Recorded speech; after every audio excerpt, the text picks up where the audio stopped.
ప్రభుత్వం అనేది భద్రతని పెంచవలసినటువంటి అవసరం ఉంటుంది. అవసరమైనప్పుడు ఇవాళ నేను చూస్తున్నా, మీరు కూడా తెలుసు, జగన్మోహన్ రెడ్డి గారు రాజీనామా చేయగానే ఎస్ఆర్సి రిపోర్టు రాకోకుండానే, సెక్యూరిటీ రివిజన్ కమిటీ రిపోర్టు రాకోకుండానే జగన్మోహన్ రెడ్డి గారి దగ్గర ఉన్నటువంటి సెక్యూరిటీని విత్డ్రా చేసుకున్నారు.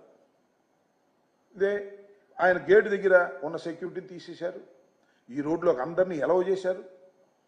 విచ్చలవిడిగా తెలుగుదేశం కార్యకర్తల్ని, కూటమి కార్యకర్తల్ని ఇక్కడికి పంపించారు. పంపించి ఈ గేటు దగ్గర గొడవలు చేయించారు. అపాస్పాలు చేయాలనే ప్రయత్నం చేశారు. అన్యాయంగా ప్రవర్తించేటటువంటి ప్రయత్నం చేశారు. ఇవన్నీ మీడియాలో ప్రసారం చేశారు.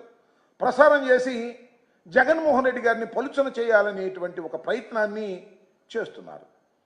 మీరు చూసే ఉంటారు, జగన్మోహన్ రెడ్డి గారి ఈ ఓటమి పాలైన తర్వాత